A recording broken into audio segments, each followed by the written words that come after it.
എല്ലാവർക്കും സിനിമ മേനിയക്കിൻ്റെ പുതിയൊരു വീഡിയോയിലേക്ക് സ്വാഗതം. Furiosa A mad max saga. എൻ്റെ പൊന്നെ, ഇതൊക്കെയാണ് പടം. കുറേ കാലത്തിന് ശേഷം ഇത്രയും നല്ലൊരു പടം ഞാൻ കാണുന്നത്. അതിൻ്റെ ഫ്രെയിമൊക്കെ എന്നൊക്കെ പറഞ്ഞാൽ എൻ്റെ പൊന്നോ, കണ്ടിരുന്ന് പോകും നമ്മൾ. പിന്നെ ഇവിടെ പലർക്കും അറിയുന്നുണ്ടാവില്ല ഈ ഒരു സിനിമയെക്കുറിച്ച്.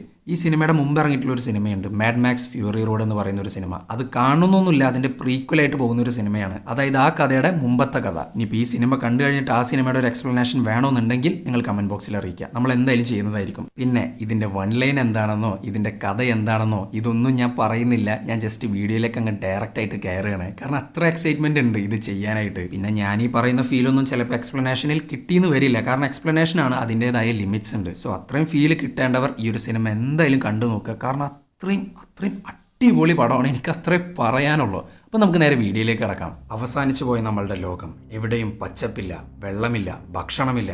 ആകെയുള്ളത് വേസ്റ്റ് ലാൻഡ് മാത്രം. എന്നാൽ ഒരു സ്ഥലത്ത് മാത്രം പച്ചപ്പുണ്ട്. അതാണ് ഗ്രീൻലാൻഡ്. അവിടെ പച്ചപ്പ് മാത്രമല്ല, ഹെൽത്തി ആയ സ്ത്രീകൾ, വെള്ളം, ഭക്ഷണം, അങ്ങനെ എല്ലാം ഉണ്ട്. അവിടെയാണ് നമ്മളുടെ നായികയായ ഫ്യൂരിയോസ ജീവിക്കുന്നത്. അവളിങ്ങനെ ഫ്രൂട്ട്സ് ഒക്കെ പറിച്ചുകൊണ്ടിരിക്കുക. എന്നാൽ ആ സമയത്താണ് വേസ്റ്റ് ലാൻഡിൽ നിന്നും കുറച്ച് ബൈക്കുകൾ അവിടേക്ക് വരുന്നത്. ഇത് കണ്ടപാട് ഫ്യൂരിയോസ അവരറിയാതെ അവരുടെ ഫ്യൂവൽ പൈപ്പ് അങ്ങ് കടിച്ചു പൊട്ടിക്കുക. കാരണം ഈ ഗ്രീൻലാൻഡ് ഇവർ കണ്ടെത്തി കഴിഞ്ഞാൽ അവിടേക്ക് വേസ്റ്റ് ലാൻഡിൽ നിന്നും ആളുകൾ വരാൻ തുടങ്ങും. അത് മാത്രമല്ല, അവിടെയുള്ള ഹെൽത്തിയായ സ്ത്രീകളെ അവർ കൊണ്ടുപോകും. കാരണം അങ്ങനെയുള്ള സ്ത്രീകൾക്ക് മാത്രമാണ് നല്ല ഹെൽത്തിയായ കുഞ്ഞുങ്ങൾ ജനിക്കുകയുള്ളൂ. അല്ലാത്ത സ്ത്രീകൾക്ക് മൊത്തം വൈകല്യം ബാധിച്ച കുട്ടികളാണ് ഉണ്ടാവുക. അതാണ് ഇപ്പോഴത്തെ ലോകത്തിന്റെ അവസ്ഥ. സോ ചുരുക്കി പറഞ്ഞ ഈ ഒരു ഗ്രീൻലാൻഡിൽ നിന്നും പിടിച്ചു കൊണ്ടുപോകുന്ന സ്ത്രീകളെ മുഴുവൻ ഇവർ ജസ്റ്റ് പ്രസവത്തിന് വേണ്ടിയുള്ള ഉപകരണങ്ങളാക്കി മാറ്റും. അങ്ങനെ നമ്മളുടെ ഫ്യൂരിയോസ രണ്ടാമത്തെ ബൈക്കിനിട്ട് പണി കൊടുത്തോണ്ടിരിക്കുക. എന്നാൽ ഈ ഒരു സമയത്താണ് ഇവളങ്ങ് പിടിക്കപ്പെടുന്നത്. ഇവള് സിഗ്നലായിട്ട് വേഗം ഒരു വിസലടിക്കുന്നുണ്ട്. ഇത് ഇവളുടെ അമ്മ കേൾക്കുക.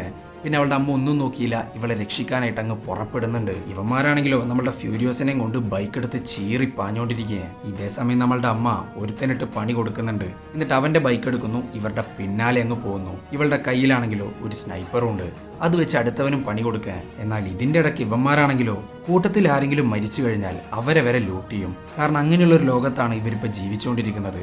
കാരണം ഈ ഒരു ലോകത്തൊരു സാധനം കിട്ടാന്നൊക്കെ പറഞ്ഞാൽ അതത്ര എളുപ്പമുള്ള ഒരു കാര്യമല്ല. സോ ലൂട്ടിംഗ് ആണ് ഇവിടുത്തെ ബെസ്റ്റ് ഓപ്ഷൻ. അങ്ങനെ അവർ മുന്നോട്ട് നീങ്ങി. നമ്മളുടെ അമ്മ ഇവരുടെ പിന്നാലെയും. എന്നാൽ ഈ സമയത്ത് നമ്മളുടെ ഫ്യൂരിയോസ ചെറിയൊരു പണി ഒപ്പിക്കുന്നുണ്ട്. ഫ്യൂവൽ പൈപ്പ് അങ്ങ് കടിച്ച് ലീക്കുക. സോ രാത്രിയായപ്പോൾ വണ്ടി നിന്നിട്ടുണ്ട്. എന്നാൽ ഇവരുടെ കയ്യിൽ മറ്റൊരു ടാങ്ക് ഉണ്ട്. നേരത്തെ മരിച്ചവന്റെ കയ്യിൽ നിന്നും ലൂട്ട് ചെയ്തെടുത്തതാണ്. സോ ആ ഒരു ടാങ്ക് ഇവിടെ സ്വിച്ച് ചെയ്യുന്നു. അത് വെച്ച് പുറപ്പെടാനും നിൽക്കുന്നു. എന്നാൽ ഈ ഒരു കറക്റ്റ് സമയത്താണ് നമ്മളുടെ ഫ്യൂരിയോസ ഇവരുടെ കയ്യിൽ നിന്നും അങ്ങ് വഴുതി പോകുന്നത്.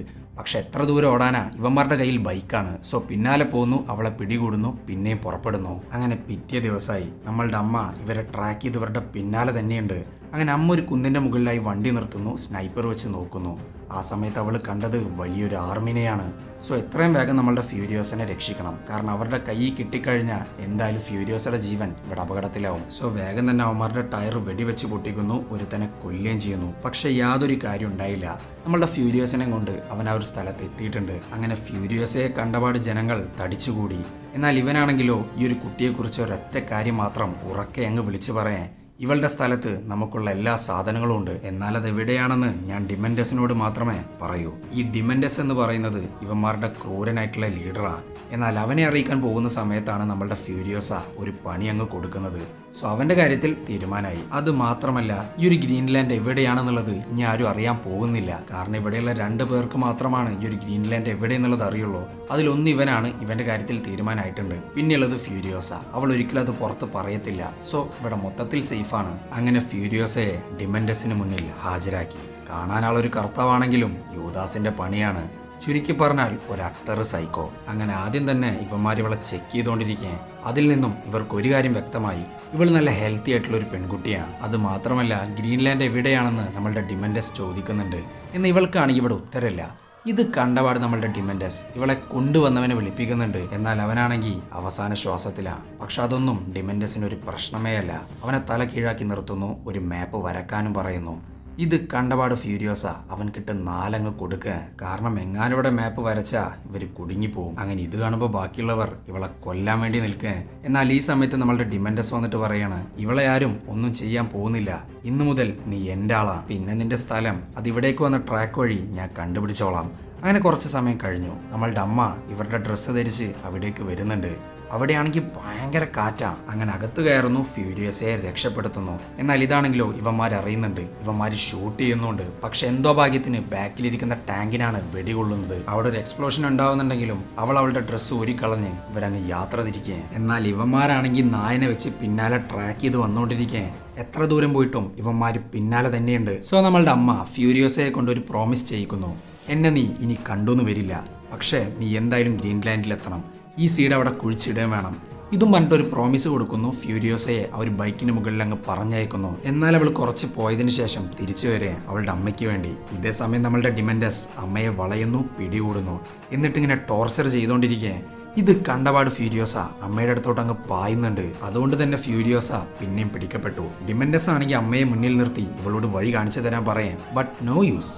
സോ അവളുടെ അമ്മയെ അവളുടെ മുന്നിലിട്ട് അങ്ങ് കൊന്നുകളയേ. അങ്ങനെ കുറച്ച് മാസങ്ങൾ കഴിഞ്ഞു. ഫ്യൂരിയോസയെ വെച്ച് ഈ ഒരു ഗ്രീൻലാൻഡിന് വേണ്ടിയിട്ട് അന്വേഷണം ആരംഭിച്ചിരിക്കേ നമ്മളുടെ ഡിമൻഡസ്. എന്നാൽ ഇതാണെങ്കിലോ ഇതുവരെ കണ്ടെത്താൻ കഴിഞ്ഞിട്ടില്ല. അങ്ങനെ ഇരിക്കുമ്പോഴാണ് കൂട്ടത്തിലൊരാൾ ഡിമൻഡസിനെ അങ്ങ് ചതിക്കുന്നത്. പിന്നെ ഡിമൻഡസ് വെറുതെ ഇരിക്കും തോന്നുന്നുണ്ടോ? അവൻ അയാൾക്കുള്ള ശിക്ഷ വിധിച്ചു. അയാൾ 5 ബൈക്കുകളിലായിട്ട് കെട്ടിയിടേ. എന്നിട്ട് അയാളെ ഫോളോ ചെയ്യുന്ന 20 പേരെ പിടിച്ചു വെക്കുന്നുണ്ട്. എന്നിട്ട് പറയാണ്, നിങ്ങൾക്ക് നിങ്ങളുടെ ജീവൻ വേണമെങ്കിൽ ഈ 5 ബൈക്കിന് വേണ്ടി നിങ്ങൾ അടികൂടണം. ഇത് കേട്ടപാടി 20 പേരും കൂടി അങ്ങ് തമ്മിലടിക്കുന്നു. 5 പേര് മാത്രം അവിടെ അവശേഷിക്കുന്നു. ബാക്കിയുള്ളവരെല്ലാം മരിച്ചു പോയിരിക്കുകയാണ്. അങ്ങനെ ഈ 5 പേർ അവനെ കെട്ടിയിട്ട് ഒരു ബൈക്ക് ഓടിക്കുന്നു. അവൻ 5 കഷ്ണങ്ങളാക്കി മാറ്റുന്നു. ഇതൊക്കെയാണ് ഡിമൻഡസിന്റെ ക്രൂരമായ നിയമങ്ങൾ. അങ്ങനെ അന്ന് രാത്രി ഫ്യൂരിയോസ ഗ്രീൻലാൻഡിലേക്കുള്ള വഴി സ്റ്റാർസിന്റെ സഹായത്തോടെ അവളുടെ കൈകളിൽ വരച്ചിടുന്നു. അതായത് ആസ്ട്രോ നാവിഗേഷൻ. അങ്ങനെ പിറ്റേ ദിവസം ഇവർ പുറപ്പെട്ടു. ഈ സമയത്താണ് ഒരു റെഡ് സ്മോക്ക് ഇവർ കാണുന്നത്. ആരോ ഒരു ഫ്ലയർ പൊട്ടിച്ചതാണ്. അങ്ങനെ അവിടേക്ക് പോയി നോക്കുന്നു. അവിടെയാണെങ്കിലോ ഒരുത്തനെ കാണാനുണ്ട്. അവൻക്കാണെങ്കിൽ നല്ല പരിക്കുകളും പറ്റിയിട്ടുണ്ട്. അങ്ങനെ അവനോട് ഈ ഒരു ഗ്രീൻലാൻഡിനെ പറ്റി ചോദിച്ചുകൊണ്ടിരിക്കുകയാണ്. എന്നാൽ ഇവൻക്ക് പറയാനുള്ളത് മറ്റൊരു സ്ഥലത്തെക്കുറിച്ചാണ്, സിറ്റഡൽ. അവിടെ നിങ്ങൾക്ക് ആവശ്യമായ എല്ലാ സാധനങ്ങളും ലഭിക്കും. ഇത് കേട്ടപാട് നമ്മളുടെ ഡിമൻഡസ് നേരെ അങ്ങോട്ടേക്ക് വെച്ച് പിടിക്കുകയാണ്. ഈ സമയത്താണ് സിറ്റഡലിലെ ജനങ്ങളെ കാണിച്ചുകൊണ്ടിരിക്കുന്നത്. അവരെല്ലാം ജീവിക്കുന്നത് അടിമകളെ പോലെയാണ്. അങ്ങനെ ഡിമൻഡസ് അവിടെ എത്തി. എന്നിട്ടൊരു മൈക്ക് എടുത്ത് അവിടുത്തെ ലീഡേഴ്സിനെ മുഴുവൻ വെല്ലുവിളിച്ചുകൊണ്ടിരിക്കുകയാണ്. നീയൊക്കെ ആരാണേലും ശരി, ഈ സിറ്റഡൽ നീ എനിക്ക് വിട്ടു തന്നേക്ക്. ഈ ജനങ്ങൾക്ക് വേണ്ടി വെള്ളം, ഫുഡ് ഇതെല്ലാം ഞാൻ ഈക്വലായി ഷെയർ ചെയ്യാം. ഇത് കേൾക്കുമ്പോൾ അവിടുത്തെ ജനങ്ങളാണെങ്കിൽ കൈയടിച്ചുകൊണ്ടിരിക്കുകയും. പക്ഷെ പാവങ്ങൾക്കറിയില്ലല്ലോ അവരിവൻ പറ്റിക്കാനാ പോകുന്നതെന്നുള്ളത്. എന്നാൽ ഈ സമയത്താണ് അവരുടെ ലീഡർ അങ്ങ് പുറത്തു വരുന്നത്. അവനാണ് ഇമ്മോർട്ടൻ ജോ. മരണമില്ലാത്തവൻ എന്നാണ് അവൻ സ്വയം വിളിക്കുന്നത്. ഇവന്റെ ഈ ലുക്ക് കണ്ടാൽ തന്നെ ആരാണെങ്കിലും ഒന്ന് പേടിച്ചു പോകും. അത്രയും വലിയൊരു മാസ്കാ അവന്റെ മുഖത്തിരിക്കുന്നത്. അങ്ങനെ ഈ സമയത്ത് ജോയുടെ മന്ത്രി പോലെയുള്ള ഒരാളുണ്ട്. അയാൾ പറയണ്, നിങ്ങൾ ഞങ്ങളുടെ ആർമിയിൽ നിന്നും ഒരാളെ സെലക്ട് ചെയ്യും. ഇത് കേൾക്കുമ്പോൾ ഡിമൻഡസ് ആണെങ്കിൽ ഒരാളെ സെലക്ട് ചെയ്യുന്നുണ്ട്. എന്നാൽ ഈ സെലക്ട് ചെയ്യപ്പെട്ട വാർബോയ് അവന്റെ ചുണ്ടിൽ ഒരു സ്പ്രേ അടിക്കുന്നു. ഇത് കാണുമ്പോൾ ബാക്കിയുള്ള വാർബോയ്സ് ആണെങ്കിലോ അവനെ നോക്കി കൈയുയർത്ത്. അത് മാത്രമല്ല നമ്മളുടെ ജോ ഒരു കാര്യം പറയുന്നുണ്ട്, നിന്നെ ഞാൻ സ്വർഗത്തിൽ വെച്ച് കാണപ്പെടും. ഇതും പറഞ്ഞിട്ട് ഇവനാണെങ്കിലോ 2 കുന്തങ്ങൾ എടുക്കുന്നു, താഴോട്ടങ്ങ് ചാടുന്നു. എന്നാൽ ഈ കുന്തത്തിന് മുകളിൽ എക്സ്പ്ലോസീവ്സ് ആണ്. അതങ്ങ് താഴെ വീഴുന്നു, പൊട്ടിത്തെറിക്കുന്നു. ഇത് കണ്ടപാട് നമ്മളുടെ ഡിമൻഡസ് ആകെ ഞെട്ടിത്തരിച്ച് നിൽക്കുക. കാരണം ഒരു വാർബോയ് സന്തോഷത്തോടെയാണ് ജോക്ക് വേണ്ടി മരിക്കാൻ തയ്യാറായത്. അങ്ങനെ ഈ സമയത്ത് ഈ മന്ത്രി പറയാണ്, ഞങ്ങളുടെ അടുക്കൽ ഇതുപോലെ 972 വാർബോയ്സ് ഉണ്ട്. അവരെല്ലാവരും ഇമ്മോർട്ടൻ ജോക്ക് വേണ്ടി മരിക്കാനും തയ്യാറാ. സോ ഈ ഒരു ഇമ്മോർട്ടൻ ജോയുടെ പവർ എന്താണെന്നുള്ളത് നമ്മളുടെ ഡിമൻഡസിന് കത്തി തുടങ്ങിയിട്ടുണ്ട്. അതുമാത്രമല്ല ഈ ജോയുടെ വാർബോയ്സ് കുറെ കുന്തങ്ങൾ എടുത്തിട്ട് അങ്ങ് എറിയാൻ തുടങ്ങുക. പിന്നെ പറയണ്ടല്ലോ അവിടെ ആകെ പൊട്ടിത്തെറിയാ. സോ ഡിമൻഡസിന് തോറ്റി പിന്മാറേണ്ടി വരുന്നു. അവരെല്ലാവരും പേടിച്ചൂടെ. എന്നാൽ ഇതിനിടയിൽ നമ്മളുടെ ഫ്യൂരിയോസയെ പിടിക്കാൻ വേണ്ടി ഇവർ നോക്കുന്നുണ്ട്. പക്ഷെ അവളെ നമ്മളുടെ ഡിമൻഡസ് ഒരിക്കലും വിട്ടുകൊടുക്കില്ല. അവളെ രക്ഷിക്കുന്നു, സ്ഥലം വിടുന്നു. എന്നാൽ ഈ ഒരു സമയത്ത് നമ്മളുടെ ഡിമൻഡസിന്റെ ബൈക്ക് കാണിക്കുന്നുണ്ട്. ഇവന്റെ ഫ്രണ്ടിലായിട്ട് 3 ബൈക്കാണ്, 3 കുതിരയെ പോലെ. ഇതിനാണെങ്കിൽ ഡ്രൈവർ ഒന്നും വേണ്ട, ബാക്കിൽ ഇരുന്നിട്ട് ഇവൻ തന്നെ ഈ ഒരു 3 വണ്ടികളെയും കൺട്രോൾ ചെയ്യും. അങ്ങനെ അന്ന് രാത്രി നമ്മളുടെ ഡിമൻഡസ് ഒരു കാര്യം തീരുമാനിച്ചു, ആ ഇമ്മോർട്ടൻസിനിട്ട് ഒരു പണി കൊടുക്കാൻ. അതിനുവേണ്ടി ഇവൻ കുറിവെക്കാൻ പോകുന്നത് ഇവരുടെ ഗ്യാസ് ടൗണാണ്. ഈ ഒരു ഗ്യാസ് ടൗണിലാണ് പെട്രോൾ ഉണ്ടാക്കുന്നത്. ഇവിടെ എത്രത്തോളം വെള്ളം ആവശ്യമാണോ അത്രത്തോളം പെട്രോൾ ആവശ്യമാണ്. കാരണം വേറെ ഒന്നല്ല, ഇവിടെ ഫുള്ള് മരുഭൂമിയാണ്. അവിടെ എങ്ങാനും പെട്ടുപോയി കഴിഞ്ഞാൽ ഒരു വണ്ടി വേണം ഇവർക്ക് രക്ഷപ്പെടാൻ. ആ വണ്ടിക്കകത്ത് പെട്രോളും വേണം. സോ പെട്രോൾ എന്ന് പറയുന്നത് അത്രയും ഇമ്പോർട്ടൻ്റ് ആണ്. അങ്ങനെ ഈ ഒരു ഗ്യാസ് ടൗണിലോട്ട് വലിയൊരു ലോറി വരുന്നുണ്ട്. ഈ ലോറിക്ക് ഇട്ടിരിക്കുന്ന പേരാണ് വാർറിക്. ഈ വാർറിക്കിനകത്താണ് പെട്രോളൊക്കെ കൊണ്ടുപോവുക. പെട്രോൾ മാത്രമല്ല ബാക്കിയുള്ള സപ്ലൈസും. അങ്ങനെ പിറ്റേ ദിവസം തന്നെ ഇവന്മാർ ഈ ഒരു വാർറിക് അങ്ങ് ഹൈജാക്ക് ചെയ്യേ. എന്നിട്ട് ഈ ഒരു ഗ്യാസ് ടൗൺ മൊത്തത്തിൽ പിടിച്ചടക്കാനായി ഒരു പ്ലാൻ ഉണ്ടാക്കിയെടുക്കുന്നുണ്ട്. അതിനായി ഇവന്റെ കൂട്ടത്തിലെ ഒക്ടോബസ് എന്നയാളുടെ കീഴിലെ 10 പേരെ സെലക്ട് ചെയ്യുന്നുണ്ട്. എന്നിട്ട് അവരുടെ രൂപം സിറ്റഡലിലെ വാർ ബോയ്സിനെ പോലെയാക്കുന്നു. ശേഷം ഇവരങ്ങ് ഇറങ്ങിത്തിരിക്കുക ഈ ഒരു ഗ്യാസ് ടൗണിന് നേരെ ഒരു ഓസ്കാർ പെർഫോമൻസുമായി. ഇവരൊരു ഹൈജാക്കിംഗ് ഫേക്ക് ചെയ്തുകൊണ്ടിരിക്കുക. ഇത് കാണുമ്പോൾ ഗ്യാസ് ടൗണിത്തെ ആൾക്കാരാണെങ്കിലോ ആദ്യം വിശ്വസിക്കുന്നൊന്നുമില്ല. പക്ഷെ വിശ്വസിക്കേണ്ടി വരുന്നു. അതിനായി നമ്മളുടെ ഡിമൻഡസ് ഒക്ടോബസിന്റെ ആളുകളെ ഈ റിഗിനകത്ത് വെച്ച് തന്നെ അങ്ങ് കൊന്നു കളയേ. സോ ഇതൊരു ഹൈജാക്കിംഗ് പോലെ തോന്നുന്നുണ്ട്. അവർ ഈ ഒരു ഗേറ്റ് അങ്ങ് തുറന്നു കൊടുക്കുക. കാരണം ഇവരുടെ വിചാരം ഈ ഒരു റിഗിനകത്ത് നമ്മളുടെ വാർ ബോയ്സ് ആണെന്നാ. എന്നാൽ ആ റിഗിനകത്ത് ഡിമൻഡസിന്റെ ആളുകളാ. അവര് വരുന്നു, ഗേറ്റിന്റെ കൺട്രോൾ എടുക്കുന്നു, വരുന്ന ആളുകളെ എല്ലാം അങ്ങ് അകത്ത് കയറ്റുന്നു. പക്ഷെ ഇതൊക്കെ കാണുമ്പോൾ നമ്മളുടെ ഒക്ടോബസിനാണെങ്കിലോ നല്ല രീതിക്ക് തന്നെ ദേഷ്യം വരുന്നുണ്ട്. കാരണം ഇതിനു വേണ്ടി ബലി നൽകപ്പെട്ടത് അവന്റെ ആൾക്കാരെയാണ്. അങ്ങനെ ഡിമൻഡസിന്റെ ആളുകൾ ഇമ്മോർട്ടൻ ജോക്ക് ഒരു കത്തയച്ചു. ഡിമൻഡസിനൊന്ന് മീറ്റ് ചെയ്യണമെന്ന് പറഞ്ഞിട്ടാണ് ഈ ഒരു കത്ത്. പക്ഷെ അത് മാത്രമല്ല, ആ ഒരു കത്തിനകത്തുള്ളത് നമ്മളുടെ ഗ്യാസ് ടൗണിന്റെ ഇൻചാർജിന്റെ വിരലുകളും ഉണ്ടായിരുന്നു. സോ അവർക്ക് മനസ്സിലായി ഗ്യാസ് ടൗൺ ഇരിക്കുന്നത് ഇപ്പോൾ നമ്മളുടെ ഡിമൻഡസിന്റെ കയ്യിലാണെന്നുള്ളത്. അങ്ങനെ ഡിമൻഡസിനെ കാണാൻ ജോ സമ്മതിച്ചു. എന്നാൽ സംസാരത്തിന് ശേഷം ഡിമൻഡസിനെ കൊന്നുകളയാനാണ് ജോ തീരുമാനിച്ചിട്ടുള്ളത്. പക്ഷെ അതിനൊരു പ്രശ്നമുണ്ട്. ഇവിടെ നമ്മളുടെ ഡിമൻഡസ് വന്നിരിക്കുന്നത് ഓൾറെഡി ഒരു ഗ്യാസ് ടൗണിൽ ബോംബ് വെച്ചിട്ടാണ്. അത് ഓഫാക്കാനുള്ള കോഡാണെങ്കിലോ ഇവന് മാത്രമേ അറിയത്തുള്ളൂ. സോ ഇവിടെ ഓൾറെഡി പ്ലാൻ ചെയ്തിട്ട് തന്നെയാണ് ഡിമൻഡസ് ഈ ഒരു കാര്യത്തിന് പുറപ്പെട്ടിട്ടുള്ളത്. അതുകൊണ്ട് തന്നെ ജോ ഇവിടെ പെട്ടിരിക്കെ. അങ്ങനെ ഡിമൻഡസ് ഡീൽ വെച്ചു. 1/2 ടാങ്ക് പെട്രോളിന് പകരം ഇവന് വേണ്ടത് 1 ടാങ്ക് വെള്ളമാണ്. പിന്നെ അവന് വേണ്ടത് ഫുഡ്, അതുപോലെ മുലപ്പാൽ. ഈ മുലപ്പാൽ പറയാനുള്ള കാരണം ഇവിടെ ഏക പ്രോട്ടീനുള്ള ഭക്ഷണം അത് സ്ത്രീകളുടെ മുലപ്പാൽ മാത്രമാണ്. ഇത് കേൾക്കുമ്പോൾ ജോ ആണെങ്കിൽ ഇതിന് സമ്മതിക്കുന്നില്ല. പിന്നെ ഡിമൻഡസ് ഒന്നും നോക്കിയില്ല, ഈ ഗ്യാസ് ടൗണിന്റെ ഇൻചാർജിനെ അങ്ങ് കൊന്നുകളയാൻ. അങ്ങനെ ഇരിക്കുമ്പോഴാണ് നമ്മളുടെ ഫ്യൂരിയോസയെ ജോ അങ്ങ് കാണുന്നത്. ഇതേതാ കുട്ടി? അതെന്റെ മകളാ. ഇത് കേട്ടപാടെ അവനക്ക് മനസ്സിലായത് നുണയാണെന്നുള്ളത്. കാരണം 2 പേർക്കും 2 ചായയാണ്. അങ്ങനെ ഈ ഫ്യൂരിയോസയെ കണ്ടപാട് നമ്മളുടെ ജോ പുതിയൊരു ഡീല് വെച്ചു. ഡിമൻഡസിന് എന്താണോ വേണ്ടത് അതിന്റെ ഡബിൾ നമ്മളുടെ ജോ കൊടുക്കും. ജോക്ക് ഇതിന് പകരം വേണ്ടത് ഫ്യൂരിയോസയാണ്. കാരണം ഈ ഫ്യൂരിയോസയെ കൊണ്ട് ഇവൻക്കൊരു ആവശ്യമുണ്ട്, അവന്റെ കുട്ടികൾക്ക് ജന്മം നൽകാൻ. ഇതിനെക്കുറിച്ച് ഞാൻ സ്റ്റാർട്ടിങ്ങിൽ പറഞ്ഞിട്ടുണ്ടായിരുന്നു. ഹെൽത്തി ആയിട്ടുള്ള സ്ത്രീകളെ മുഴുവൻ കുട്ടികൾ ഉണ്ടാക്കുന്ന ഒരു മെഷീനായിട്ട് മാത്രമാണ് ഇവിടുത്തെ എല്ലാ ജനങ്ങളും കാണുന്നത്. അങ്ങനെ നമ്മളുടെ ഡിമൻഡസ് ഈ ഒരു ഡീലിന് സമ്മതിച്ചു. കാരണം എനിക്ക് ഇപ്പൊ കിട്ടിയിട്ടുള്ളത് ഒരു ലോട്ടറി തന്നെയാണ്. അങ്ങനെ ഫ്യൂരിയോസയെ ഒരു വെള്ള വസ്ത്രമണിഞ്ഞ് ഒരു സീക്രട്ട് അറയിലേക്ക് കൊണ്ടുപോകുന്നു. അവിടെ ഇവളെ പോലെ തന്നെ കുറെ ഹെൽത്തി ആയിട്ടുള്ള സ്ത്രീകളുണ്ട്. അതിലൊരാൾ ഒരു കുഞ്ഞിന് ജന്മം നൽകിക്കൊണ്ടിരിക്കുക. എന്നാൽ ഇതാണ് ആ കുട്ടിയുടെ അവസ്ഥ. ഇതിനിടയിലാണ് ജോയുടെ മൂത്ത മകൻ ഫ്യൂരിയോസയെ നോട്ടമിടുന്നത്. ഇവൻ ഒരു സൈക്കോയാണ്. പിള്ളേരെ കണ്ട അപ്പ തുടങ്ങും ഇവന്റെ അസുഖം. അങ്ങനെ അന്ന് രാത്രി ഫ്യൂരിയോസ രക്ഷപ്പെടാനായി പലതും പ്ലാൻ ചെയ്യുന്നു. അതിന്റെ ഭാഗമായി അവളുടെ മുടി അങ്ങ് മുറിച്ച് കളയവള്. എന്നിട്ട് അതൊരു വിഗ്ഗാക്കി മാറ്റുന്നു. അങ്ങനെ അന്ന് രാത്രി ആരും അറിയാതെ ജോയുടെ മകനാണെങ്കിലോ ഇവളെ പിടിച്ചോണ്ട് പോവാൻ. എന്നാൽ നൈസായിട്ട് ഒരു മുടി അവന്റെ കയ്യിൽ കൊടുത്തിട്ട് അവൾ അങ്ങ് രക്ഷപ്പെടുന്നുണ്ട്. ഇവൻ പിന്നാലും വന്നോണ്ടിരിക്കേ. But no use. അവളൊരു പൈപ്പിനടിയിലായിട്ട് ഇങ്ങനെ ഒളിച്ചിരിക്കേ. എന്നാൽ ഈ സമയത്താണ് ഇവന്റെ ബ്രദർ അങ്ങോട്ടേക്ക് വരുന്നത്. നീ എന്താ ഇവിടെ എന്നൊക്കെ ചോദിക്കുമ്പോൾ അവൻ നുണ പറഞ്ഞുകൊണ്ടിരിക്കേ. കാരണം ഇവൻ കാരണമാണ് നമ്മളുടെ ഫ്യൂരിയോസെ രക്ഷപ്പെട്ടതെന്ന് പുറത്തറിഞ്ഞു കഴിഞ്ഞാൽ ജോയുടെ കയ്യിൽ നിന്നും ഇവൻക്ക് നല്ല പണി കിട്ടും. അതുകൊണ്ട് തന്നെ ഇവൻ പുറത്ത് പറയുന്നില്ല. അങ്ങനെ അവന്റെ കയ്യിലുള്ള ഒരു വിഗ് ഉണ്ടല്ലോ, ഒരു മുടി, അത് അവനങ്ങ് പുറത്തോട്ട് എറിയുന്നുണ്ട്. അങ്ങനെ വർഷങ്ങൾ കടന്നുപോയി. ആ ഒരു മുടിയിൽ നിന്നും ചെടി വരെ വളർന്നിട്ടുണ്ട്. അത് മാത്രമല്ല നമ്മളുടെ ഫ്യൂരിയോസയും. പക്ഷെ അവളിപ്പോ അവളല്ല, അവനാ. ഒരാണായി ഊമയായി വേഷമിട്ടുകൊണ്ടിരിക്കുകയാണ് അവള്. അതും നമ്മളുടെ ഇമ്മോർട്ടൻസിന്റെ അടുക്ക തന്നെ. അങ്ങനെ വർഷങ്ങൾ പിന്നെയും കടന്നുപോയി. ഫ്യൂരിയോസ വളർന്നു. പക്ഷെ ഇപ്പോഴും ആ ഒരു ആൺ ജീവിതമാണ് അവൾ ജീവിച്ചുകൊണ്ടിരിക്കുന്നത്. അതുകൊണ്ട് തന്നെ ഇത്രയും വർഷങ്ങളായിട്ടും ഇമ്മോർട്ടൻ ജോയുടെ മക്കൾക്ക് പോലും ഇവളെ കണ്ടുപിടിക്കാൻ കഴിയുന്നില്ല. അതേ സ്ഥലത്ത് ഒരാണായി ജീവിച്ചുകൊണ്ടിരിക്കുകയാണ് നമ്മളുടെ ഫ്യൂരിയോസ. അങ്ങനെ ഇരിക്കുമ്പോഴാണ് ജോ വലിയൊരു വാർ റിഗ് ഉണ്ടാക്കിക്കൊണ്ടിരിക്കുന്നത്. ഇതാണെങ്കിലോ ഒടുക്കത്തെ ഫാസ്റ്റും ഒടുക്കത്തെ സ്ട്രോങ്ങും. ഈ ഒരു വാർ റിഗ് ഉണ്ടാക്കുന്ന സമയത്താണ് അവിടേക്ക് ഒരുത്തം വരുന്നത്. അവന്റെ പേരാണ് ജാക്ക്. അവനാണ് ഈ ഒരു വാർ റിഗിന്റെ ഡ്രൈവർ. ഈ ഡ്രൈവർ എന്ന് പറയുന്നത് ചെറിയൊരു പദവിയല്ല, അതിന് ധാരാളം സ്കിൽസ് വേണം. പിന്നെ പോരാത്തതിന് അവിടുത്തെ വാർ ബോയ്സ് എല്ലാം ഇവൻ പറയുന്നതാണ് കേൾക്കുക. അങ്ങനെ ഒരു വാർ റിഗ് രക്ഷപ്പെടാനുള്ള ഓപ്പർച്യൂണിറ്റിയാക്കി മാറ്റാൻ ഫ്യൂരിയോസ. അവൾ വണ്ടിക്കടയിൽ അവളുടെ യാത്രക്ക് വേണ്ട ഫുഡും ബൈക്കും സെറ്റാക്കുന്നു. അങ്ങനെ റിഗിന്റെ ആദ്യത്തെ യാത്ര തുടങ്ങി. എന്നാൽ ഇവിടെ നമ്മളുടെ ഫ്യൂരിയോസ ഇല്ലാട്ടാ. പെട്ടെന്നാണ് പ്രതീക്ഷിക്കാണ്ട് ഡിമൻഡസിന്റെ ബൈക്കർ ഗാങ്ങായ മോർട്ടിഫയേഴ്സ് വരുന്നതും ഇവരെ അങ്ങ് അറ്റാക്ക് ചെയ്യുന്നതും. മിക്ക വാർ ബോയ്സിനെയും കൊല്ലുന്നുണ്ട്. അതുപോലെ തന്നെ ഇവന്മാരുടെ കയ്യിൽ പാരച്യൂട്ടുകളുണ്ട്. അത് വെച്ച് പറന്ന് നടന്നാണ് ഇവന്മാർ അറ്റാക്ക് ചെയ്തുകൊണ്ടിരിക്കുന്നത്. ഇതൊക്കെ കാണുമ്പോൾ നമ്മളുടെ വാർ ബോയ്സ് അവരുടെ കുന്തം കൊണ്ട് അവരെയും തിരിച്ച് അറ്റാക്ക് ചെയ്യുന്നുണ്ട്. അങ്ങനെ ഒരു റിഗിന് വേണ്ടി അവിടെ ഒരു യുദ്ധം നടന്നുകൊണ്ടിരിക്കുകയാണ്. പെട്ടെന്നാണ് ഈ ആക്രമണത്തിൽ വണ്ടിയുടെ ഒരു പൈപ്പ് അങ്ങ് പൊട്ടുന്നത്. അപ്പോഴാണ് നമ്മളുടെ ഫ്യൂരിയോസ വണ്ടിക്കടിയിൽ ഒളിച്ചിരിക്കുന്ന കാര്യം നമ്മൾ അറിയുന്നത്. അങ്ങനെ ഈ പൈപ്പ് ശരിയാക്കാൻ വേണ്ടിയിട്ട് ഒരു മെക്കാനിക്ക് ഇറങ്ങുന്നു. എന്നാൽ ഇയാളാണെങ്കിലോ അവളെ കാണുന്നില്ല. പെട്ടെന്നാണ് മോർട്ടിഫയേഴ്സ് പറന്ന് നടന്ന് അറ്റാക്ക് ചെയ്യുന്നത്. അതിൽ നമ്മളുടെ മെക്കാനിക് താഴെ പോകുന്നുണ്ട്. പക്ഷെ പോകുന്ന സമയത്തും ടൂൾസ് ഫ്യൂരിയോസയുടെ കയ്യിൽ കൊടുത്താണ് അവൻ മരണപ്പെടുന്നത്. അങ്ങനെ ഫ്യൂരിയോസ ഇത് ശരിയാക്കാൻ വേണ്ടി നിൽക്കുക. കാരണം ഈ റിഗിങ് അവൾക്ക് ആവശ്യമാണ്. ഈ ഒരു ബൈക്കും അതുപോലെ തന്നെ അവളുടെ ഫുഡും ഒക്കെ പോയിട്ടുണ്ട്. ഇനി രക്ഷപ്പെടാനുള്ള ഏക വഴി ഈ റിഗ്, അത് ഇവൾക്ക് എങ്ങനെയും കൈക്കലാക്കണം. അങ്ങനെ ഫ്യൂരിയോസ ഇത് ശരിയാക്കാൻ നിൽക്കുക. എന്നാൽ പെട്ടെന്നാണ് റിഗിന് താഴെ ഇവന്മാര് ബോംബ് വെക്കുന്നത്. നമ്മളുടെ ഫ്യൂരിയോസ ഇവന്മാരെ വേഗം ചവിട്ടിയിടുന്നു. ഈ ഒരു ബോംബ് ഓഫാക്കുന്നു. ശേഷം വണ്ടി റെഡിയാക്കി. എന്നാൽ ഇവിടെ മോർട്ടിഫയേഴ്സ് നിർത്തുന്നില്ല, കൂടുതൽ വന്നുകൊണ്ടിരിക്കെ അങ്ങനെ ഒരു വിധത്തിൽ ശരിയാക്കിയ വണ്ടിയുടെ റേഡിയേറ്റർ ഇവന്മാര് പിന്നെയും പൊളിച്ചടക്കുന്നു. പിന്നെ നമ്മളുടെ ഫ്യൂരിയോസ വെറുതെ ഇരിക്കില്ലല്ലോ, അതങ്ങ് ശരിയാക്കാൻ പുറത്തിറങ്ങാൻ. പക്ഷെ പുറത്തിറങ്ങുന്ന അതേ സമയം അവൾ ഒരു സ്ത്രീയാണെന്ന് ജാക്കിന് മനസ്സിലാവുന്നു. കാരണം അവളുടെ മുടികളെല്ലാം പാറി പറന്നുകൊണ്ടിരിക്കുക. അങ്ങനെ വന്നവരെയെല്ലാം ജാക്കും ഫ്യൂരിയോസയും കൂടി കൊല്ലുന്നു.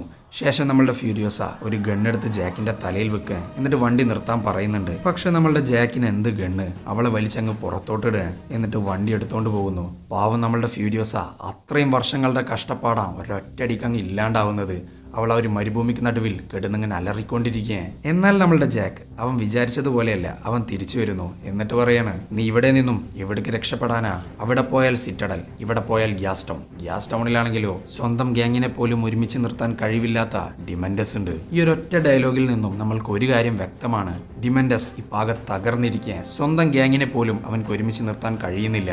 അവൻ അറിയാണ്ടെയാണ് ഈ ഒരു റിഗിന് നേരെ ഈ ഒരു അറ്റാക്കൊക്കെ ഈ ഒരു ഗ്യാങ് നടത്തിയിട്ടുള്ളത്. അങ്ങനെ നമ്മളുടെ ജാക്ക് പറയാണ്, നീ എൻ്റെ കൂടെ നിൽക്ക്, റൈറ്റ് സമയം വന്നാൽ ഞാൻ നിന്നെ രക്ഷപ്പെടുത്താം. അങ്ങനെ നമ്മളുടെ ഫ്യൂരിയോസ അവൻ്റെ കൂടെ നിൽക്കുന്നുണ്ട്, അവൻ്റെ ആ ഒരു വാറിഗിൻ്റെ സഹായിയായിട്ട്. അങ്ങനെ കുറച്ച് മാസങ്ങൾ കഴിഞ്ഞു. ഇവർ ലോഡ് എടുക്കാൻ വേണ്ടി ബുള്ളറ്റ് ഫാമിലോട്ട് പോവാൻ. ഗ്യാസ് ടൗണിൽ ഫ്യൂവലാണ് ഉണ്ടാക്കുന്നതെങ്കിൽ ഇവിടെ ബുള്ളറ്റ്സ് ആണ് ഉണ്ടാക്കുന്നത്. അങ്ങനെ അവിടുത്തെ ഇൻചാർജ് പറയാണ്, ജോയുമായി ഒരു മീറ്റിംഗ് വെക്കണം. ആ ഡിമൻഡസ് ഗ്യാസ് ടൗൺ മര്യാദക്ക് കൊണ്ടുപോകുന്നില്ല, സപ്ലൈസൊക്കെ ഭയങ്കര കുറവാണ്, അവനെ നീക്കം ചെയ്യാൻ സമയമായി.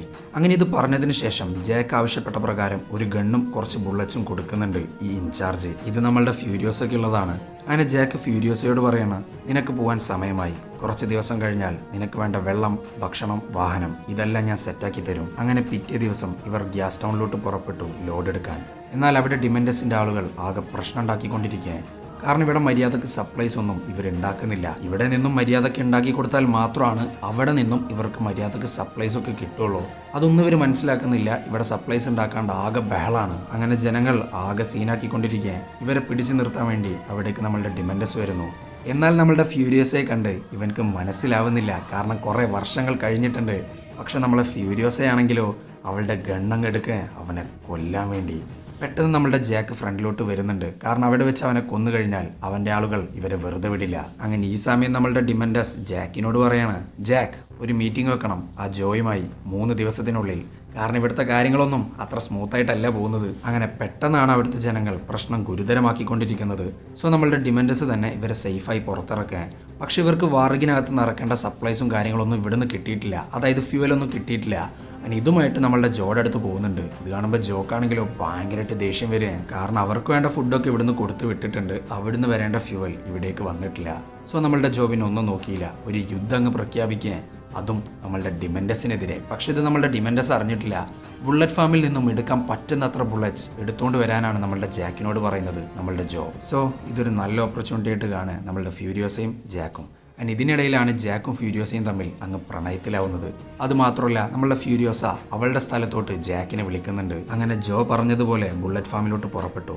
എന്നാൽ ഇവരുടെ പ്ലാൻ മറ്റൊന്നായിരുന്നു. പോകുന്ന വഴിക്ക് കൂടെയുള്ള വാർബോയ്സിന്റെ കയ്യിൽ നിന്നും ഒരു കാർ ഫ്യൂരിയോസൊക്കെ ജാക്ക് കൊടുക്കുക. ഈ റിഗിന്റെ ഇൻചാർജ് ഇവനായതുകൊണ്ട് തന്നെ ഈ വാർബോയ്സ് ആരും ഇവനോട് ചോദ്യം ചെയ്യില്ല. അതുമാത്രമല്ല ഈ കാറിനകത്ത് വേണ്ട വെള്ളവും ഫുഡും വാഹനങ്ങളും സെറ്റാക്കുന്നു. സോ ചുരുക്കി പറഞ്ഞാൽ ഇവിടെ നിന്നും രക്ഷപ്പെടാനുള്ള പ്ലാനാണ് ഫ്യൂരിയോസക്കും നമ്മളുടെ ജാക്കിനും. അങ്ങനെ ഇവർ ബുള്ളറ്റ് ഫാമിലെത്തി. അവിടെയാണെങ്കിൽ ആരെയും കാണാനില്ല. പക്ഷെ അവിടേക്ക് ഡിമൻഡസിന്റെ നായ വരുന്നുണ്ട്. അവന്റെ വായിലാണെങ്കിലോ ഒരു മനുഷ്യക്കാലും. സോ സർപ്രൈസായി നമ്മളുടെ ഡിമൻഡസ് ഈ ഒരു ബുള്ളറ്റ് ഫാം കയ്യേറിയിരിക്കുക. ഇത് കണ്ടപാട് നമ്മളുടെ ഫ്യൂരിയോസ ഗേറ്റ് അടക്കുന്നതിന് മുമ്പ് തന്നെ പുറത്ത് കടക്കുന്നുണ്ട്. എന്നാൽ ജയക്കകത്താണ്. ഡിമൻഡസിന്റെ ആളുകൾ ഇവനെ വളഞ്ഞു. പക്ഷെ ഇവന്റെ കയ്യിലെ ഗൺ ഉപയോഗിച്ച് അവൻ എല്ലാവരും ഷൂട്ട് ചെയ്തിടുന്നു. നമ്മളുടെ ഫ്യൂരിയോസയും പുറത്ത് നിന്ന് ഹെൽപ്പ് ചെയ്യുന്നുണ്ട്. പക്ഷെ കൂടുതൽ ആളുകൾ വന്നുകൊണ്ടിരിക്കുക. സോ ജേക്ക് അവന്റെ ലൈഫ് ഫ്യൂരിയോസയ്ക്ക് വേണ്ടി കളയാൻ തയ്യാറായി. അവനൊരു ഫ്ലയർ പൊട്ടിച്ച് സിഗ്നൽ കൊടുക്കുന്നു ഫ്യൂരിയോസയോട് പോകാൻ. എന്നിട്ട് ഈ വാറിഗ് എടുത്ത് എല്ലാവരെയും കൊല്ലാനായിട്ട് അങ്ങ് ഇറങ്ങിത്തിരിക്കുക ജാക്ക്. കുറെ തീ തുപ്പുന്ന മെഷീൻസുമായിട്ടാണ് ഇവന്മാർ വന്നുകൊണ്ടിരിക്കുന്നത്. നമ്മളുടെ ഫ്യൂരിയോസയാണെങ്കിലോ ഇതിനകത്തോട്ട് തന്നെ തിരിച്ചു കയറാൻ. ജാക്കിനെ വിട്ടു പോകാൻ അവൾ തയ്യാറല്ല. അവൾ ഒരു സ്നൈപ്പറുമായിട്ട് നിൽക്കാൻ നോക്കുമ്പോൾ അതാ നമ്മളുടെ ഡിമൻഡസ് വരുന്നു. പക്ഷെ ഇവനാണെങ്കിൽ ഒരു മറവിലാണ്. കൂടെ നിൽക്കുന്നവരൊക്കെ ഷൂട്ട് ചെയ്തിടുന്നുണ്ടെങ്കിലും ഇവനെ ഷൂട്ട് ചെയ്യാൻ പറ്റുന്നില്ല. ജാക്കാണെങ്കിൽ ഇവിടെയുള്ള എല്ലാവരെയും വാറിഗ് കൊണ്ട് കൊന്നുകൊണ്ടിരിക്കാൻ. ഒരു വിധത്തിൽ ഈ ഒരു യുദ്ധത്തിൽ ജയിച്ചു എന്ന രീതിയിൽ നിൽക്കുമ്പോഴാണ് ഡിമൻഡസ് ഒരു റോക്കറ്റ് ലോഞ്ചർ അങ്ങ് പൊട്ടിക്കുന്നത്. അതും നമ്മളുടെ ഫ്യൂരിയോസക്ക് നേരെ. ഫ്യൂരിയോസ താഴോട്ട് പോകുന്നുണ്ട്. ഇത് കണ്ടപാട് നമ്മളുടെ ജാക്ക് ഡിമൻഡസ് നിൽക്കുന്ന ഒരു ടവർ അങ്ങ് ഇടിച്ച് തരിപ്പണമാക്കാൻ ഡിമൻഡസ് താഴോട്ട് പോകുന്നുണ്ട്. പക്ഷെ എന്തോ ഭാഗ്യത്തിന് അവൻ പിടിച്ചു നിൽക്കാൻ. അതേപോലെ നമ്മളുടെ ഫ്യൂരിയോസ ജീവനോടെ തന്നെ വരുന്നുണ്ട്. എന്നാൽ ഈ സമയത്താണ് നമ്മളുടെ ജാക്കിന്റെ റിഗ് അങ്ങ് കുടുങ്ങിപ്പോകുന്നത്. അവനിങ്ങനെ താഴോട്ട് പൊക്കോണ്ടിരിക്കാൻ ഇത് കണ്ട ഫ്യൂരിയോസ ബൈക്ക് എടുക്കുന്നു, അവനെ രക്ഷിച്ചെടുക്കുന്നു, പുറത്തു കടക്കുന്നു. ശേഷം പുറത്തുള്ള ഇവരുടെ വാഹനവുമായി ഇവർ രക്ഷപ്പെടുക. എന്നാൽ ഡിമെൻഡസ് അവന്റെ വലിയ ട്രക്കുമായി ഇവരുടെ പിന്നാലെ ഇറങ്ങി തിരിച്ചു. എന്നാൽ ഗേറ്റ് ആണെങ്കിൽ ഇവിടെ ജാമായിട്ടിരിക്കാൻ ഡിമെൻഡസിനാണെങ്കിൽ ഒടുക്കത്തെ ദേഷ്യവും. പിന്നെ അവനൊന്നും നോക്കിയില്ല, ഈ ഗേറ്റ് പൊളിച്ചടക്കുന്നു, പുറത്തോട്ട് കടക്കുന്നു. ഒരു പട തന്നെയുണ്ട് ഇവന്റെ കൂടെ. ജേക്കാണെങ്കിൽ ഷൂട്ട് ചെയ്യാനൊക്കെ ശ്രമിക്കുന്നുണ്ട്, പക്ഷെ യാതൊന്നും നടക്കുന്നില്ല. അങ്ങനെ ഈ സമയത്താണ് നല്ലൊരു ഷോട്ട് ഫ്യൂരിയോസ് ഒക്കെ കിട്ടുന്നത്. എന്നാൽ അത് ഉപയോഗിക്കാൻ പറ്റുന്നില്ല. അപ്പോഴേക്കും നമ്മളുടെ ഡിമെൻഡസ് അവന്റെ ട്രക്ക് കൊണ്ട് അവളുടെ കൈ അങ്ങ് ചതച്ച് കളയാണ്. അങ്ങനെ ഡിമെൻഡസ് അവരെ പിടികൂടി. എന്നിട്ട് ക്രൂരമായിട്ടുള്ള ഒരു ശിക്ഷ രണ്ടു പേർക്കും നൽകി. ജാക്കിനെ ബൈക്കിന്റെ മുകളിൽ ചങ്ങലയണിഞ്ഞ് പിന്നാലെ ഓടിക്കുന്നു. ഫ്യൂരിയോസയുടെ ആ ചതഞ്ഞരഞ്ഞ കൈയിന്റെ മുകളിൽ ചങ്ങലയിട്ട് കെട്ടിത്തൂക്കുന്നു. അവള് ഭയങ്കര വേദനയിലാണ്. അങ്ങനെ വൈകുന്നേരം വരെ ഇത് തന്നെ തുടർന്നു. ജാക്ക് മരണപ്പെട്ടു. ഫ്യൂരിയോസയാണെങ്കിലോ ആ ഒരു കൈ മുറിച്ച് അവിടെയുള്ള ഒരു ബൈക്കുമായിട്ട് രക്ഷപ്പെട്ടിരിക്കെ ഇതറിഞ്ഞപാട് ഡിമെൻഡസ് അവളുടെ പിന്നാലെ ഇറങ്ങാൻ നിൽക്കുന്നുണ്ട്. എന്നാൽ അവന്റെ വണ്ടിക്ക് നല്ലൊരു പണി കൊടുത്തിട്ടാണ് ഫ്യൂരിയോസ ഇവിടെ നിന്നും പോയിട്ടുള്ളത്. അങ്ങനെ അവൾ കുറെ ദൂരം സഞ്ചരിക്കുന്നുണ്ട്. അവൾ വെയ്യാതെ നിലത്ത് വീഴെ. അങ്ങനെ ഈ സമയത്താണ് അവളെ ആരോ വലിച്ചോണ്ട് പോകുന്നത്. അങ്ങനെ കുറെ സമയം കഴിഞ്ഞു. ഇവൾക്ക് ബോധം വന്നു. ഇവൾ കണ്ണു തുറന്ന് നോക്കുമ്പോൾ ഇവളുടെ ചുറ്റിനും മനുഷ്യ ശരീരങ്ങളാ. ആളുകളെ വെട്ടി നുറുക്കി ഭക്ഷിക്കുന്ന ഒരു സ്ഥലമാണ് ഇത്. സിറ്റഡലിന്റെ താഴത്തായി ദ്വാരത്തിൽ ജീവിക്കുന്ന കുറെ മനുഷ്യർ. ഇവർ ഭക്ഷിക്കുന്നത് മനുഷ്യരെയാണ്. അങ്ങനെ നമ്മളുടെ ഫ്യൂരിയോസ് അവിടെ നിന്നും എങ്ങനെയൊക്കെയോ രക്ഷപ്പെടുന്നു. എന്നിട്ട് നമ്മളുടെ ജോനെ കാണാനും പോകുന്നു. ഇതേ സമയം നമ്മളുടെ ജോയ് ആണെങ്കിലോ ടെലസ്കോപ്പ് വെച്ച് ഇങ്ങനെ നോക്കുന്നുണ്ട്. ഇവർ നോക്കുമ്പോൾ ഗ്യാസ് സ്റ്റേഷനിൽ നിന്നും കുറെ ബ്ലാക്ക് പുക ഇങ്ങനെ വന്നുകൊണ്ടിരിക്കാൻ ഒരുമാതിരി കത്തിപ്പിടിച്ച പോലെ. അങ്ങനെ ജോയെ കാണാൻ വേണ്ടി ഫ്യൂരിയോസ് അവിടേക്ക് വന്നിട്ടുണ്ട്. എന്നിട്ട് പറയാണ് അത് ഫേക്കാണ്, ഗ്യാസ് സ്റ്റേഷന് ഒരു കുഴപ്പമില്ല. ഡിമെൻഡസ് ഉള്ളത് ഇപ്പൊ ബുള്ളറ്റ് ഫാമിലാ, അവരിഞ്ഞ് വരാൻ പോകുന്നത് ഇവിടേക്കാണ്.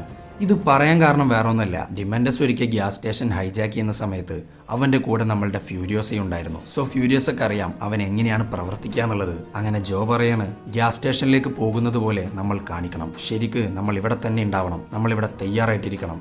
സോ ഇവന്മാരിവിടെ പ്രിപ്പയർഡ് ആയിട്ടിരിക്കാൻ ഇതൊന്നും അറിയാണ്ടാണ് നമ്മളുടെ ഡിമെൻഡസും കൂട്ടരും ഇവിടേക്ക് വന്നുകൊണ്ടിരിക്കുന്നത്. ഇതേ സമയം തന്നെ നമ്മളുടെ ജോ ഗ്യാസ് സ്റ്റേഷനിലേക്ക് അവനും കൂട്ടരും പോകുന്നത് പോലെ അഭിനയിക്കുന്നു. അവിടുത്തെ മണ്ണിങ്ങനെ വാരി എറിഞ്ഞ് അഭിനയിച്ചുകൊണ്ടിരിക്കാൻ ഇതിലാണെങ്കിൽ ഡിമെൻഡസ് വീഴുന്നു. ഇവൻ നേരെ സിറ്റഡലിലോട്ടും പോകുന്നു. അങ്ങനെ 40 ദിവസം യുദ്ധം നീണ്ടു നിന്നു. ഡിമെൻഡസ് തോറ്റുപോയി. അവനും കുറച്ച് ആളുകൾ മാത്രമേ ഇപ്പം അവശേഷിക്കുന്നുള്ളൂ. ഇവർ രക്ഷപ്പെട്ട് ഓടിക്കൊണ്ടിരിക്കുകയാണ്. എന്നാൽ ഇതേ സമയം തന്നെ നമ്മളുടെ ഫ്യൂരിയോസ അവളുടെ കൈയ്ക്ക് പകരം നല്ലൊരു വെപ്പ് കൈ അങ്ങ് വെക്കുന്നുണ്ട്. എന്നിട്ട് നമ്മളുടെ ഡിമെൻഡസിന്റെ പിന്നാലെ അങ്ങ് ഇറങ്ങിത്തിരിക്കുകയാണ്. എന്നാൽ ഇത് കണ്ട് ഡിമെൻഡസ് അവന്റെ ടീമിനെ സ്പ്ലിറ്റ് ചെയ്യുന്നു. ഫ്യൂരിയോസ ഇവരുടെ ഓരോരുത്തരുടെയും പിന്നാലെ പൊക്കോണ്ടിരിക്കുകയാണ്. എന്നാൽ അവരൊന്നും ഡിമെൻഡസ് അല്ല. അങ്ങനെ അവസാനത്തെ വണ്ടിയെ ഫോളോ ചെയ്ത് പോകുന്നുണ്ട്. അത് നമ്മളുടെ ഡിമെൻഡസ് ആയിരുന്നു. പെട്ടെന്നാണ് അവിടേക്ക് വലിയൊരു കാറ്റ് വരുന്നത്. ഡിമെൻഡസ് ആണെങ്കിലോ ഈ ഒരു കാറ്റിനകത്തോട്ട് വണ്ടി ഓടിച്ച് കയറ്റുന്നുണ്ട്. എന്നാൽ അവൻ അവിടെ കുടുങ്ങിപ്പോവാൻ. അങ്ങനെ കുറേ സമയത്തിന് ശേഷമാണ് അവനക്ക് ബോധം വരുന്നത്. ഈ സമയത്ത് അവൻ്റെ മുന്നിൽ നിൽക്കുന്നത് ഫ്യൂരിയോസയാണ്. ഫ്യൂരിയോസ വന്നിട്ട് എന്നെ നിനക്ക് ഓർമ്മയുണ്ടോ എന്നൊക്കെ ചോദിക്കുന്നുണ്ട്. ഇവൻക്ക് എങ്ങനെ ഓർമ്മയുണ്ടാവാനാ? ഒരു ദിവസം തന്നെ ഇഷ്ടംപോലെ ആളുകളെയാണ് ഇവൻ കൊന്നുകൊണ്ടിരിക്കുന്നത്. അതിനിടയിൽ ഇവളുടെ മുഖവും ഇവളുടെ അമ്മയുടെ മുഖമൊന്നും ഡിമെൻഡസിന് ഓർമ്മ കാണില്ല. അങ്ങനെ ഫ്യൂരിയോസ പറയാണ് എനിക്കെൻ്റെ അമ്മയെ തിരിച്ചു വേണം, എൻ്റെ ചൈൽഡ്ഹുഡും. ഇതും പറഞ്ഞ് അവനെ ഇങ്ങനെ അടിച്ചുകൊണ്ടിരിക്കുകയാണ്. അവളുടെ ദേഷ്യം മാറുന്നത് വരെ അവനിട്ട് അടിക്കുന്നുണ്ട്. ശേഷം അവൻ്റെ കയ്യിലൊരു പാവക്കുട്ടിയെ ഇവളങ്ങ് എടുക്കാൻ. ഇത് കാണുമ്പോഴാണ് നമ്മളുടെ ഡിമെൻഡസിന് ഇതാരാണെന്ന് മനസ്സിലാവുന്നത്. വർഷങ്ങൾക്ക് മുമ്പ് ഇതേ പാവക്കുട്ടിയെ നമ്മളുടെ ഡിമെൻഡസ് ഫ്യൂരിയോസയുടെ കയ്യിൽ കൊടുത്തിട്ടുണ്ടായിരുന്നു. അങ്ങനെ ഫ്യൂരിയോസ അവൻക്കുള്ള ശിക്ഷ വിധിച്ചു. നമ്മളുടെ സിനിമയുടെ തുടക്കത്തിൽ അവളുടെ അമ്മ കൊടുത്തിട്ടുണ്ടായിരുന്ന ഒരു സീഡ് ഉണ്ടല്ലോ, അത് ഇവള് കുഴിച്ചിടുന്നു. അതിന് വളമായി ഈ ഡിമെൻഡസിനെ ഇടുന്നു. ഡിമെൻഡസിന്റെ ശരീരത്തിൽ നിന്നും ചെടികൾ വളരാൻ തുടങ്ങുക. അവൻക്ക് കൊടുക്കാൻ പറ്റുന്നതിന്റെ മാക്സിമം ഇവള് കൊടുത്തിട്ടുണ്ട്. ഇനി ഇവള് ചെയ്യാൻ പോകുന്നത് നമ്മുടെ ഇമ്മോർട്ടൻ ജോക്ക് ഇട്ടിട്ടുള്ള ഒരു പണിയാ. ഇവിടെ കുറച്ച് ഹെൽത്തി ആയിട്ടുള്ള സ്ത്രീകളെ ഇവൻ പിടിച്ചു വെച്ചിട്ടുണ്ട് അവന്റെ കുഞ്ഞുങ്ങളെ പ്രസവിപ്പിക്കാൻ വേണ്ടിയിട്ട്. ഈ ഫ്യൂരിയോസയെ പോലെ തന്നെ അവരും കുറെ വർഷം ഇതിനകത്ത് കിടന്നതാ. സോ അവരെ രക്ഷിച്ചെടുത്തേ പറ്റുള്ളൂ. അവൾ ഇറങ്ങിത്തിരിക്കുന്നു ഇതിനായി. ഇവിടെ വെച്ചിട്ടാണ് നമ്മളുടെ സിനിമ എൻഡ് ചെയ്യുന്നത്. ഇതിന്റെ ബാക്കി കഥയാണ് നമ്മളുടെ മാഡ് മാക്സ് ഫ്യൂറി റോഡിലൂടെ നമ്മൾ കണ്ടത്. പിന്നെ മാഡ് മാക്സ് ഫ്യൂറി റോഡ് കാണാത്തവരാണെങ്കിൽ അതിന്റെ എക്സ്പ്ലനേഷൻ വീഡിയോ വേണമെന്നുണ്ടെങ്കിൽ നിങ്ങൾ കമന്റ് ബോക്സിൽ ഒന്ന് അറിയിക്കുക. അപ്പോൾ വീഡിയോ ഇഷ്ടപ്പെട്ടാൽ ലൈക്ക് ചെയ്യുക. കൂടുതൽ വീഡിയോകൾക്ക് ചാനൽ സബ്സ്ക്രൈബ് ചെയ്യുക. അപ്പോൾ ഓക്കെ ബൈ.